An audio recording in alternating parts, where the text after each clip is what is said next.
everyone, my name is Mike Geig, and welcome to another episode of Unity Behind the Game. Today we are talking about Humankind by Amplitude Studios, and I'm joined here by Romain de Waubert and Tim Raulin. Howdy guys, how you doing? Good in you. Oh, excellent. Roman made a kind of some notice there right before we started that Tim's microphone, it's not actually a distance thing. He actually just has a very gigantic microphone. It's actually right next to him. And so it's just, anyway, it's not a good joke, but whatever. We have small offices, so we get small people in big microphones. There you go. That's just how you do it. Fantastic. Well, thanks, guys, for joining us here. And before we dig into talking about the game Humankind, tell me a little bit about Amplitude Studios, where you guys came from, just sort of how the studio was founded, and just sort of the story so far. So we started that amazing story like maybe 10 years ago.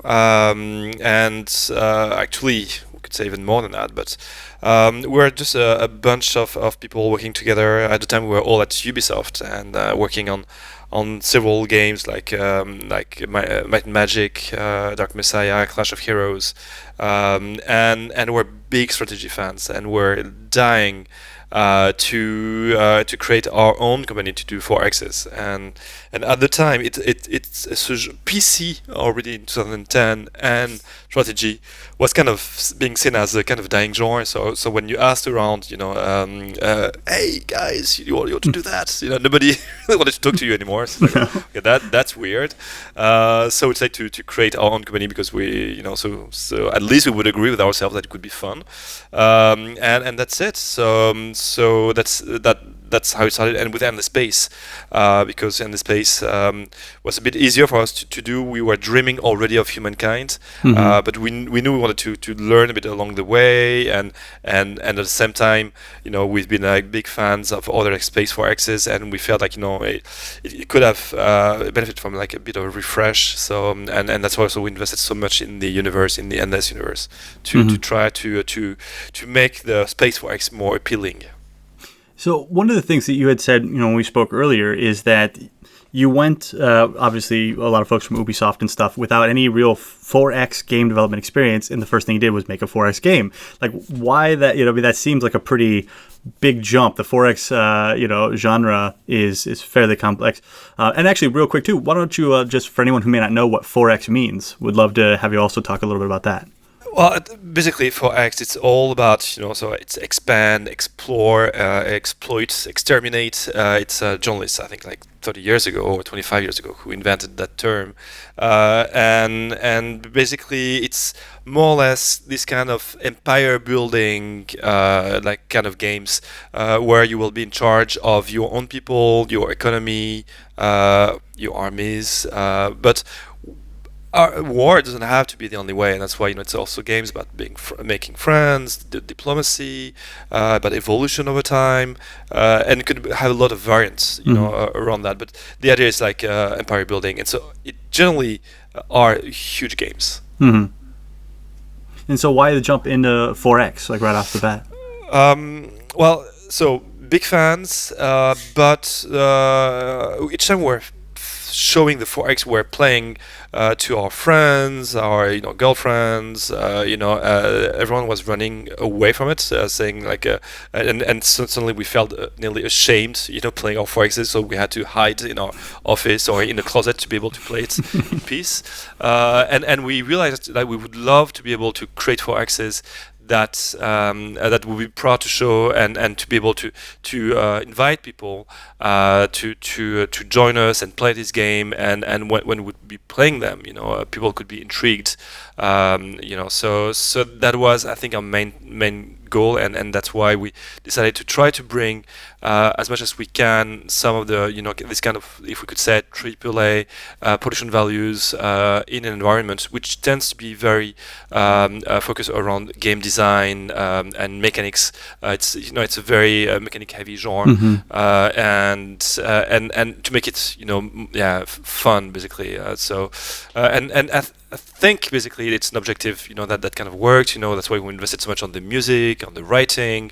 Normally, I think before it was often, the designer taking care of all that. And it's also why we have Tim also with us to make these games look beautiful as well. Awesome. Yeah, we'll definitely get into the graphic stuff. Go ahead, Tim. Sorry. Yes, I think the 4X was never very beautiful. It's always crude, and I'm very happy to add the technique that is needed to have a very beautiful landscape, and a beautiful world, beautiful UI, and things like that, to bring some more modern techniques to the genre. We used to call it between among ourselves programmers games for programmers, basically. That's what we're trying to go out of.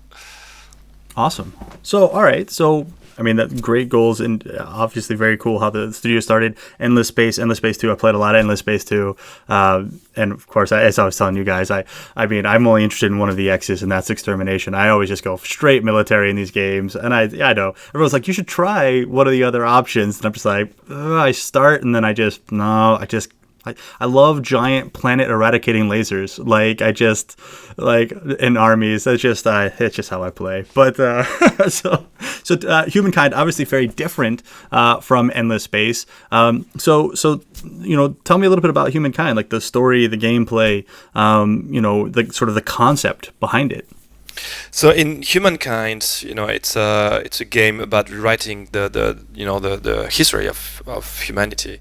So it is basically a huge endeavor, as we can imagine, and what we want we want to have a special look at it, which is, if you look around you in history, most countries of today, if we could say maybe sometimes civilizations of today, are kind of combinations of culture that happen throughout history. Us French people, we could say we could have maybe Greek and then Romans and then also Celtics, Germanic, and many other Vikings, with Normandy, a lot of different English. Half of France was English, but anyway, I think we could never stop. But what if all these people left a trace of their passage, and that define who we are today, and that's the look that we have of it, and say, okay, in Humankind, the game, we want you to be able to play throughout history, pick any of these cultures, and as time goes, you may decide at one point to evolve into another culture without losing anything from the previous culture. So you always build upon, and by doing so, you can create the civilization of your dreams. So I think that's one of the key concepts of Humankind, which is, I think, great for immersion, because I think it, in a way, relates a lot to history. But it's also great also for game mechanics, because you can also decide to play it more in gameplay, saying, okay, I want to have the best, horse riding, civilization, or I want to be the best in science. How can I combine what cultures? So that's, I think, one of the idea with it, and the chance that we have is to be able to put all that on a beautiful earth, and also it's a lot of work we do also with team for that, where elevation is important, where, because the battles will happen on that same map and not on another map. So this is where our armies will deploy to be able to give like a very rich tactical environment, and it's also a lot of the learnings that we have, from Endless Legends. Our previous game, or one of our previous games, and basically it was a dream that we had a few years ago, and now it's shipping up. So. So speaking of a dream you had a few years ago, you had said at one point that this game is like 30 years in the making. Like, what do you mean by that? No, it's basically the reason why for me I'm in the industry. So it was to be able to make that game. I wanted to make a historical 4X when I started.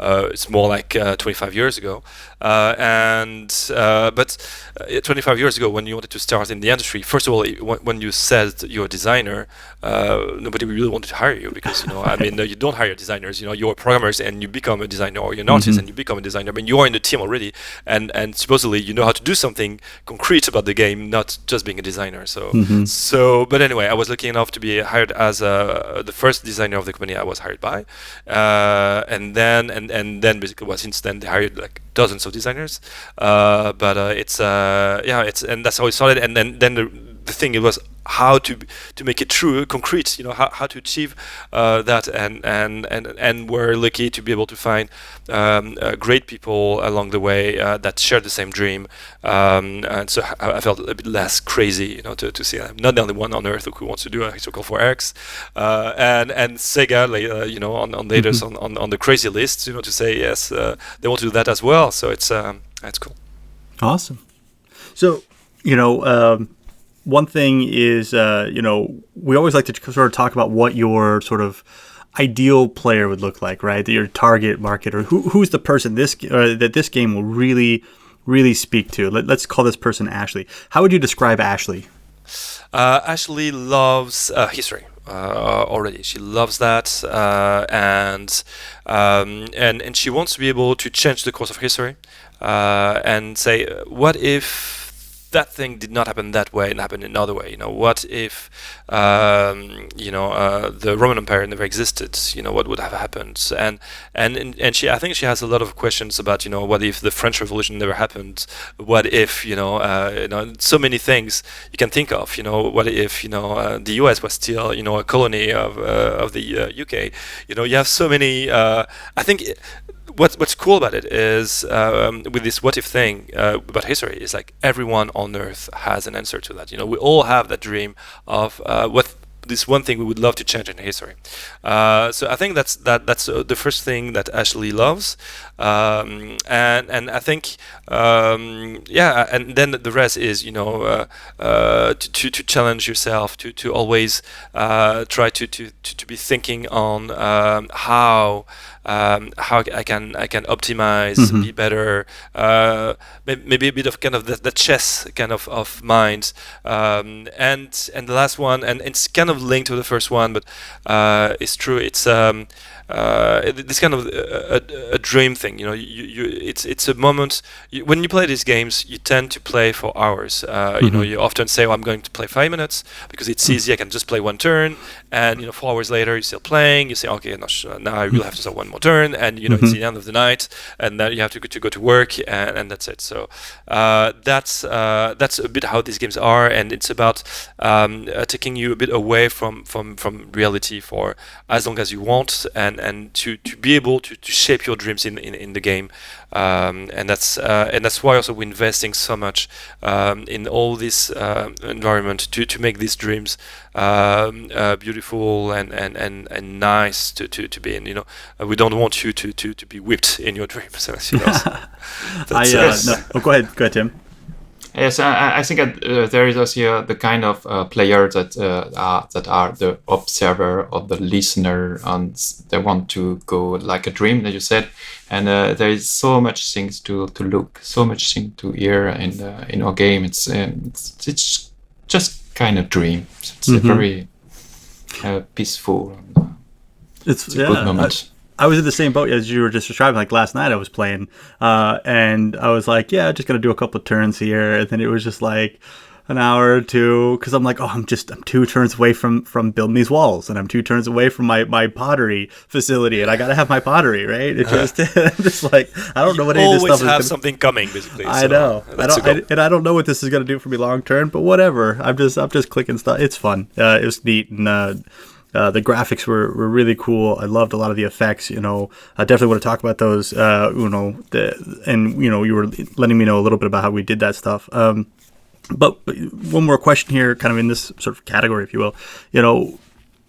A lot of this tech, like as you were explaining to me, Tim, and what we'll get into was about like how the heavy graphics optimizations and stuff you did.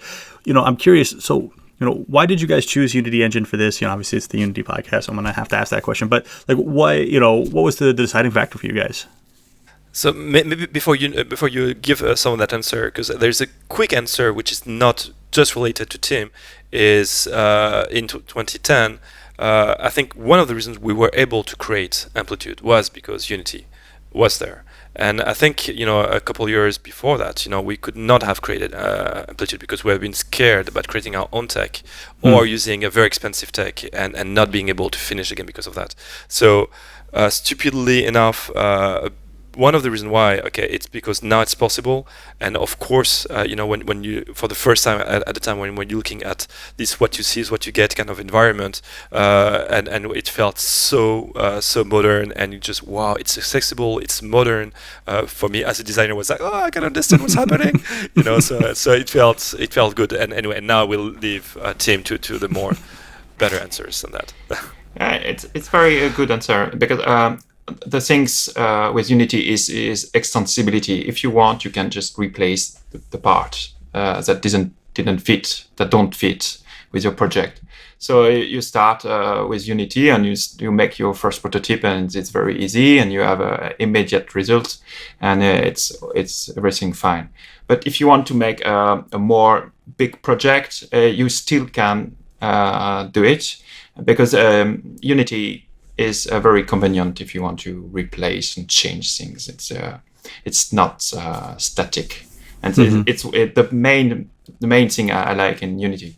Unity Basic also contains a lot of built-in functionalities that works very well, just like the ability to make tools, and Unity is very good for that. Awesome, fantastic. So one of the things I was really liking yesterday, so I was playing the game, and there's obviously the fog where you haven't explored yet. You don't really know what's there. And it's cool because it still feels kind of like a map, kind of like a world. But as you enter the fog, the world just sort of rolls up, which was like a really, really neat effect. And I was actually curious if you could talk a little bit about that, because I just thought it was really cool how it just sort of, it doesn't just like the clouds go away. The world just sort of rolls up and unfolds. It's really, really cool. Yes, it comes from Endless Legend, and in Endless Legend we faced the similar issue, and we want to have a very cool effect when you explore. You have to be rewarded for the exploration. You don't want to have just things pop, and you have to feel that you discover by yourself the world. So it's just built in front of you. And so we had to make some shader tricks to do that. And in fact, the Humankind is just to evolve things of it's push forward from Endless Legend. Mm-hmm. And in fact, the terrain is made a particular way, and we can do this kind of tricks, and it's one of our ability. It's because the terrain is just dynamic, and we can move it and blend it the way we want. Yeah, and you were telling me about some really interesting optimizations, because you were talking about the sheer amount of stuff on the map and wildlife, and as you were saying, this sort of dynamic terrain, and how did you optimize that? Because that's a lot of stuff. In fact, I just don't use the CPU basically. Because just I want to let it for the other developers, and I put everything on the GPU. And if you are able to use it correctly, and the GPU is a very, very powerful. But at start, the GPU is basically the main goal of GPU is to draw triangle. But if you can use it to do other stuff. And when you just want to draw maybe 10,000 objects in the screen, but 10,000 it's not it's a small numbers compared to the millions of pixels that are computed each frame. So basically, I just use the GPU for doing what is usually did on the CPU, and I can handle 50,000 wildlife objects and 10,000 of particles, and it's not so much for a GPU, but you have to transfer everything from the CPU to the GPU, and it's not so easy. Yeah, because GPUs are basically significantly faster than CPUs, but they just require very restricted environments and computational formats. Yes, as long as it's not faster, but it's more parallel. You can do more stuff in the same time, and building a lot of tree in the forest is something that you can do in parallel. So that's why our setup of the the landscape we have in Humankind it's suit very well for the GPU. So, and the terrain changes over time, right? As you were saying, and like everything is dynamic. You can change a tile of forest in something else. You can change elevation. And not only on the editor, but also in the current game. So if there is an event that changes the elevation of a tile, just like Raulin people that just gain terrain on the sea, we can do it. It was on the beginning of the constraint. It was we want to have a dynamic terrain. We want to be able to have the sea level. We have to have a nice edge or things like that. It was on the beginning of the constraint. So how do artists make, I mean, so obviously an artist sculpts a mountain, right? But your terrain is more or less dynamically generated and can change over time. Like, how does that work? Like, how create art assets for something like that? In fact, we don't use geometry the usual way. We just produce the geometry every frame. And in fact, we encode the shape of the mountain, of the cliff in texture. And so we can just combine it, blend it to have all all with what we need. Say we want to have a mountain that blend to a cliff, that blend to it's everything. It's possible using texture. But and then doing that, like all of that information resides entirely on the GPU, right? Yes. And then you have to get some of that information back to the CPU. How do you go about that? So at the start of Endless Space 2, we knew that we were using the GPU for doing more stuff that we were doing before, and we know that we want to have data go back from the GPU to the CPU. For example, if there is an explosion, the explosion need to trigger an audio event, and the data must come back to the CPU because the audio is evolved on the CPU. And there is a very convenient method in Unity for that. It's the async readback.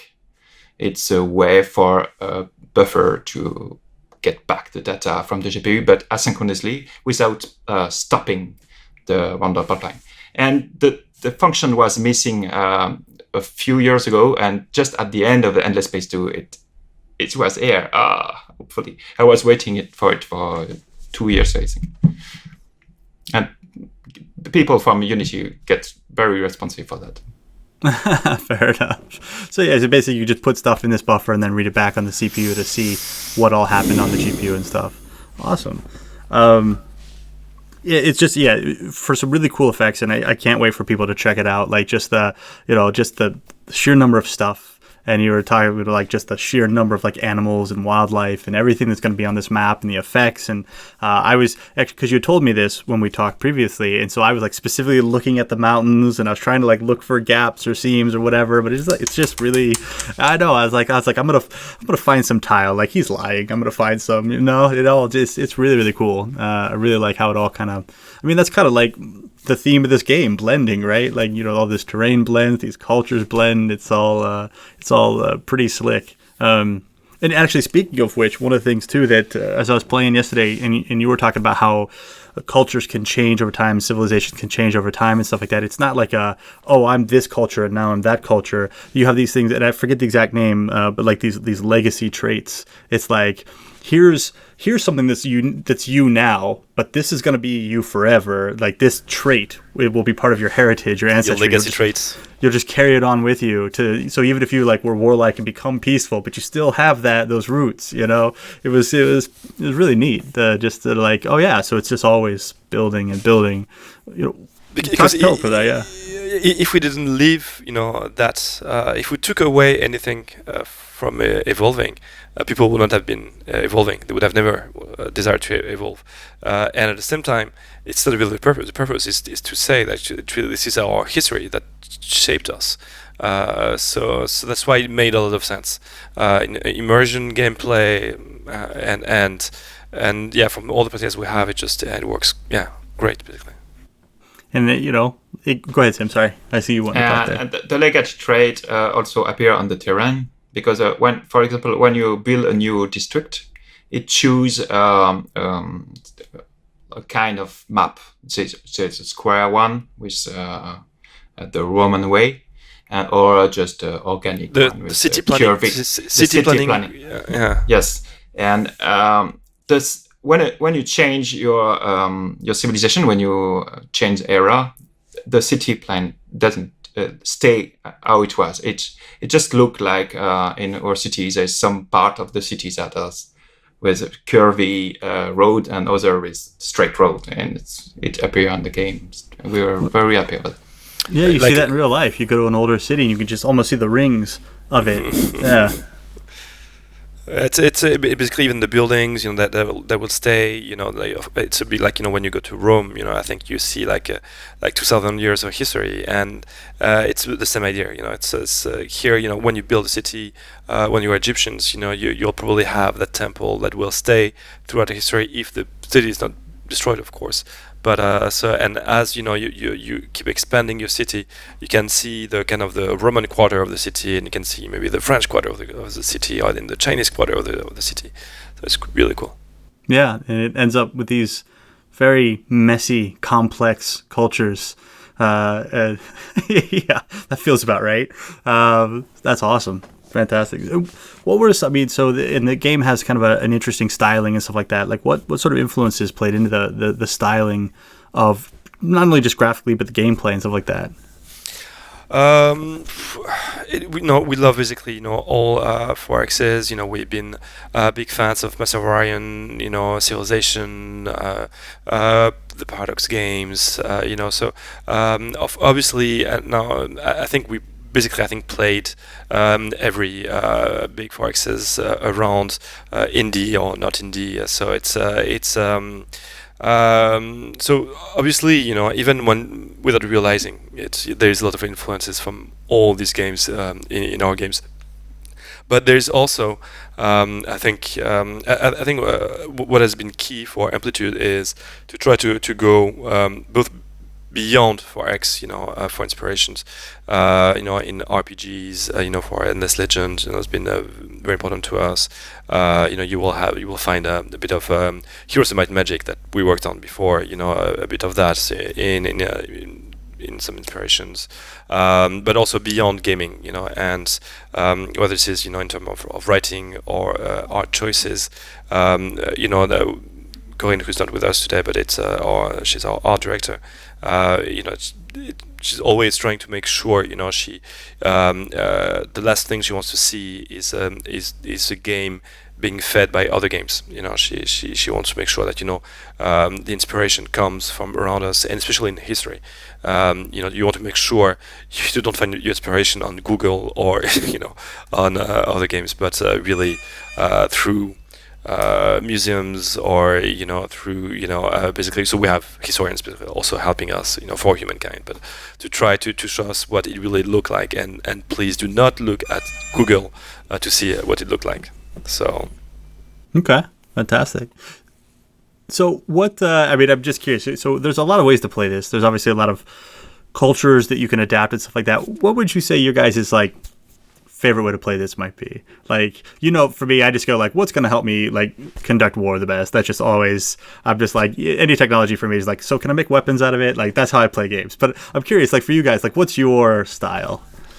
Well, for me, so it looks like I'm different from you because I'm more of a turtle type of guy.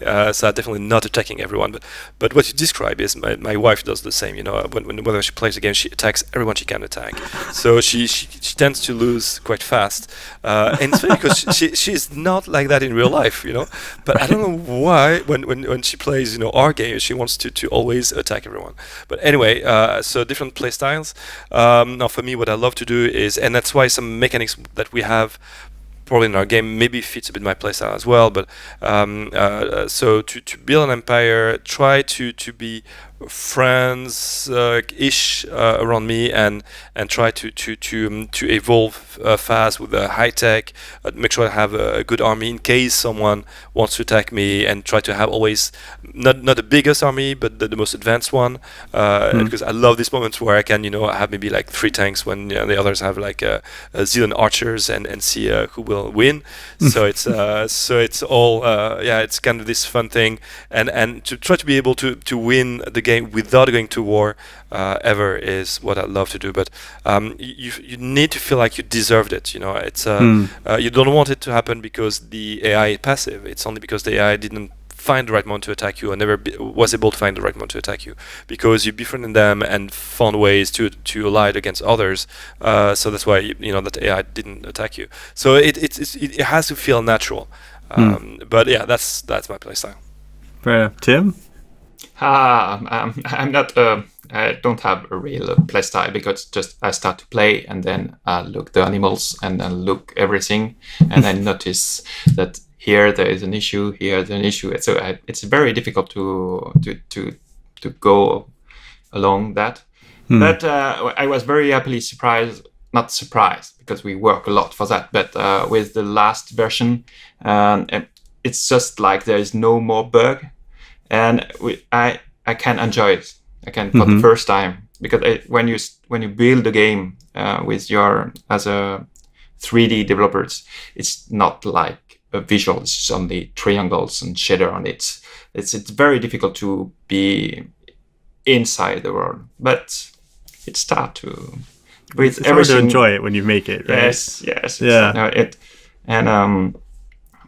But I was a militarist when I play previous 4X, because previous 4X was mainly on military, in my opinion. And I'm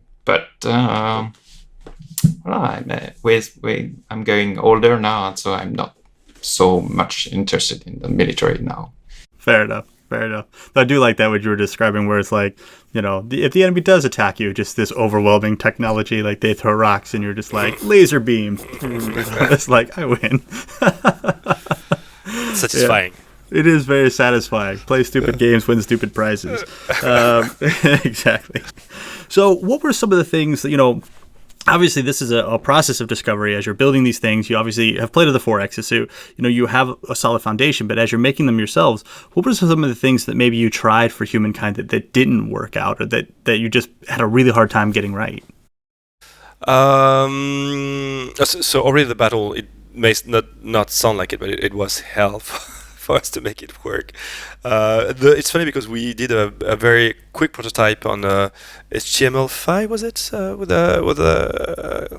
William did? At the beginning. Yeah, it's funny because we did it very quickly to try all the rules, and it seemed, and the rules were fine very early on, so we're happy we're able to tune some of them, because of course we found some issues on mechanic, but when we had to transpose that in the game, the way our battles work, as it's an army deploying on the map. You can overlap another battle. You can have an army being stuck in your battle, trying just to look and say, okay, don't shoot me while you fight. So it's always a bit tricky, and you can have reinforcements that will expand the battle with new armies coming in. Battle can last several turns, so every turn new troops coming in, and the map expanding, then a city being in it that can be sieged. So all these possibilities, and was just insane. So we're getting there.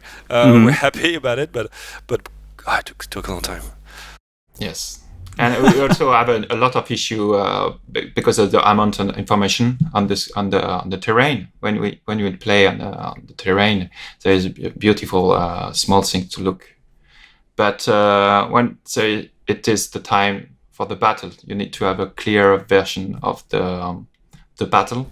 And so we were struggling to keep the very beautiful buildings, but at the end we had to remove them to have a more clear information.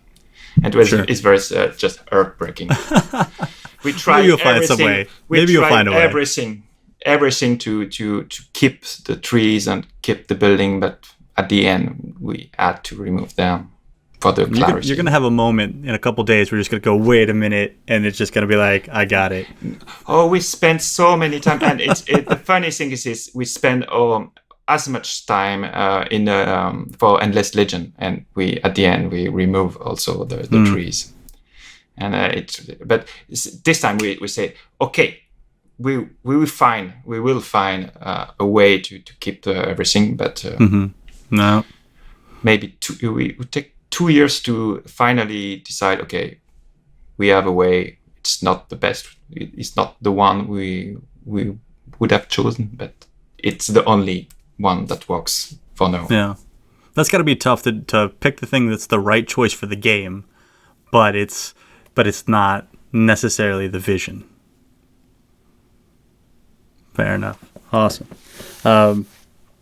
Were there any mechanics around the blending of the cultures that you tried out that just took, didn't quite work out, or were too strong or didn't give you the right results? First of all, we did try not keeping traits. It just didn't work out at all right away, so we removed that. We tried. What else did we try that failed? No, there's been a lot of questions about who can you become and cannot become. Can French evolve into a Chinese? Can a Chinese evolve into a Zulu? So it's obviously there's been a lot of discussions of that. So we tried to lock you in some possible cultures. And it always kind of felt a bit odd. Why can you evolve in this one, not that one? Really, can you evolve in this one? What if two players want to evolve into the same one and don't have any other choices left? What can they evolve into? So it always was a bit problematic. And the only consequences of that were actually to put you more in reals, and you felt not as rich. So it could have been a bit more immersive in terms of historical possibilities, but not as rich in terms of gameplay. So we had to rule in favor of gameplay and say, okay, let's leave it up to the player. If they wanted to evolve into something that feels historical good to them, they can do it. But if they want to evolve in whatever they feel good about at the moment, let's them do it. So it's I think that's been the trickiest discussion. I think we had a few hundred hours discussion on that one, but and tryouts basically. But yeah, it's yeah. Are all the cultures historic real world cultures? Yes, everything. Yeah, as I was telling you, we've been working all along with actually up to 3 historians, and that was part of the work of that was the cultures, and cultures. You want to make sure the whole world is represented, all the time periods are represented. So it's of course we are Europeans, so we obviously may have a little bias on that, probably because maybe we know a bit more history around us, but we wanted to make sure we can always look at everything that happened in the world, and at first we thought, we have 60 cultures, so it's plenty, we have more than enough to represent everyone, and in the end you end up by removing 100 or so cultures that you should be able to add and can't add because you only have 60. So it's so yeah, there's been a lot of painful choices to some cultures we would have loved to include and were not able to include. So. Did you ever consider using cultures that weren't real? In this space, obviously it's sci-fi, so there's obviously different races and stuff like that. In a game like this, early on, did you consider not making it based on real cultures? One of the first discussion we had when we said Humankind 4 years ago was, is it an endless game? Basically, is it history, but is Earth in the endless universe? So basically, could we have some bit crazy stuff sometimes? And the very quickly everyone agreed, no, it is not. It is not a fantasy universe. You don't have crazy stuff. Everything has to be purely historical. All the choices that we'll make have to be backed up by history. So yeah. Fantastic. And go very far in the detail. And so a couple of days before the lead artist and the one of the main historian just to make another review of all the units to check if everything is historical correct. The kind of weapon, the kind of thing, the belts, wear, and it's and we also feedback from people and say, oh, okay, exactly here it's not correct. You should change. Okay, we change. Sounds incredibly difficult to get right. Yeah. It's what's funny is like when you look at the treatment of a lot of the art, we try to be modern in how we treat it. We want to make sure that we convey the emotion that works with your modern eyes, but at the same time, what you see in it has to be historical. So a fountain, what kind of actions may be happening. One more potentially very random question, but it's something that I've been curious about since looking at the Humankind logo.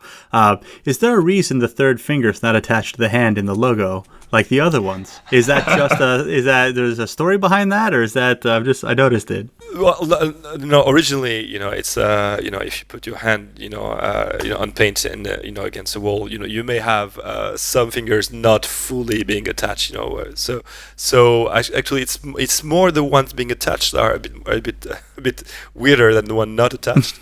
But no, it's just because it looked a bit nice. You can see the circle, and you could have around the guy in the middle that could be happening there. So it's it's a bit more distinctive as well. So Fair enough. It took a while. Actually, originally it was two different logos. That we had the hands, for the kind of the beginning of humankind, kind of cavemen, in their caves, kind of putting their hands in paint and against the wall, and same time, that's that Vitruvian man, kind of a symbol of humanity, and so. Fair enough. All right. Well, I just wasn't sure. Yeah, that's good though. So, a couple of things just as we're starting to wrap up a little bit. I'd really love to know from each of you, what about the game you're most proud of? At Amplitude. No, just you, but you two, specifically you two. This game, you've worked on it. You put in blood, sweat, and tears into it. What are you most proud of?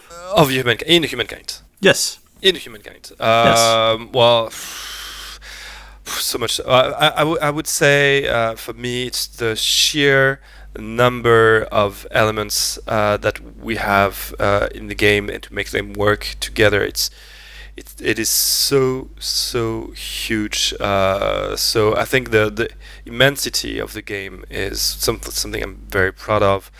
But then after that, there's a long list of things I'm so happy about. So of course, there's stuff I'm still working on, and I could also say, oh, this stuff, we still need to make it better. But that's why I would say the immensity of the game. And on my side, definitely is the wildlife, the small animals. It was last year, I think. We feel the landscape was very, very nice, but a bit dead because there's no motion. And we try to. I try to make some of the crazy thing, and it works. And I like very much the small animals because people get an emotion bond with them, and they are very happy to see them. They say, "Oh, it's so cute." They like to play with it. I'm very proud of it. Awesome. Is there any of those, like, I don't know if anyone who played Warcraft or Starcraft, you click on the animals enough times, eventually they explode. I don't know if there's any Easter eggs like that in there. We don't kill animals. Fair enough. Yes, a lot of people ask me to have the option to kill animals. I say no.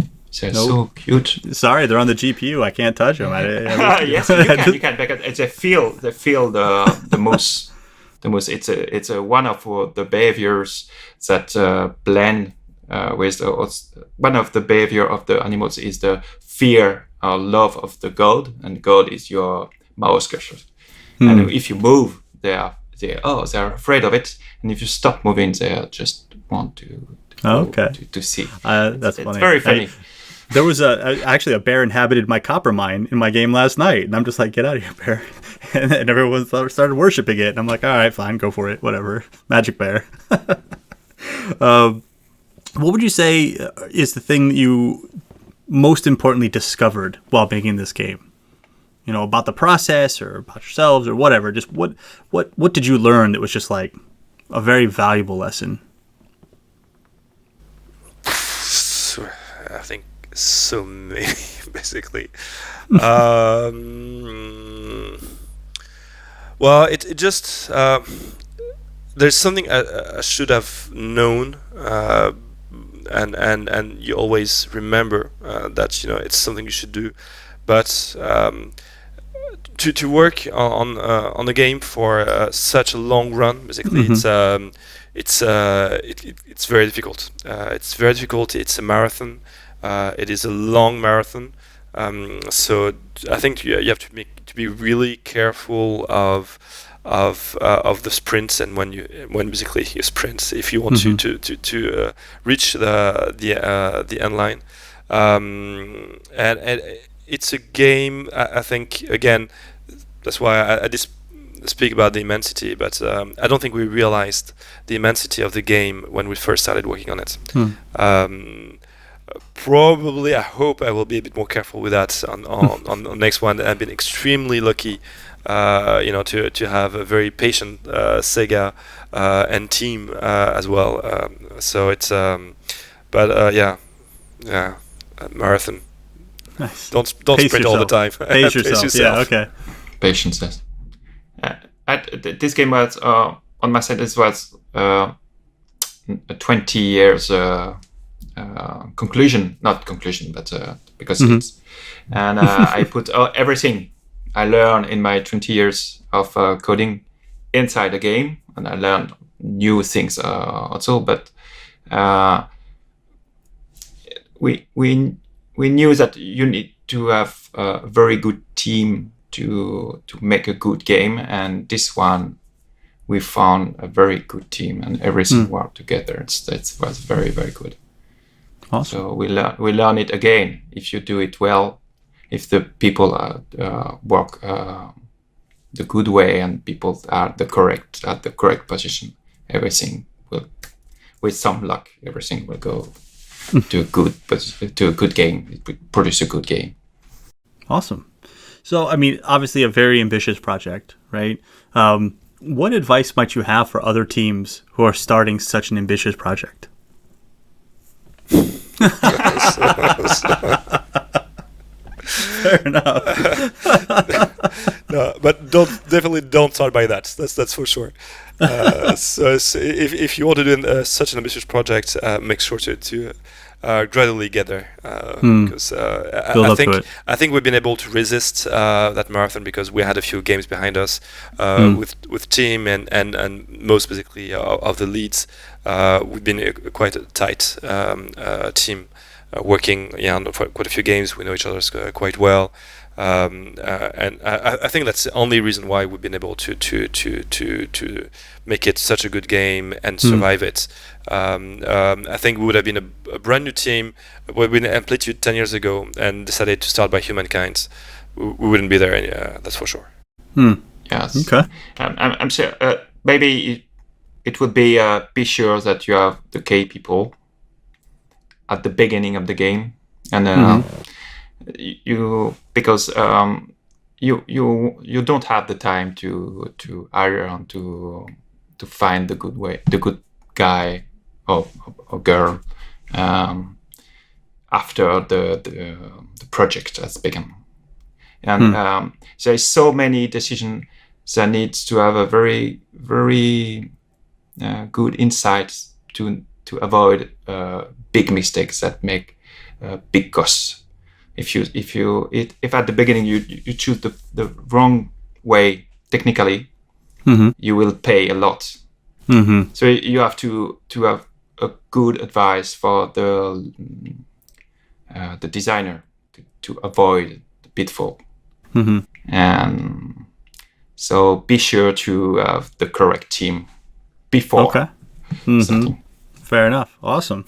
So where can people find Humankind, find information about Humankind, keep up to date with news? You can go on Games Together. It's gamestogether.com. It's our community website where we invite the community to participate in the creation of Humankind. I think it's the best way to get the information and maybe participate in still improving the game. We had a few open developments already last summer, and maybe we'll have soon other ways for the players to come and play the game and help us make it the best 4X ever. Awesome.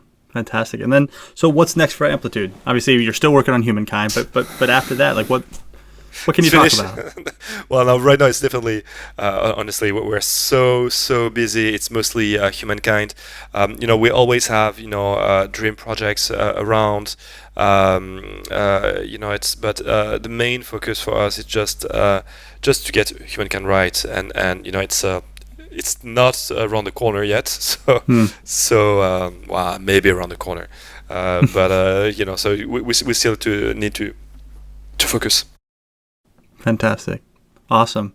Well, thank you both so much. This has been fantastic. I appreciate you guys taking the time to hang out, answer some questions, talk about, blowing up some animals and waging war and and maybe the right way to do it, not my way. But this is, we've been talking about Humankind, talking with Amplitude Studios. And just thanks, guys, so much. I really appreciate it. Thank you so much. Thank you. All right. You guys have a great day. Cheers. Yeah, you too. Bye-bye.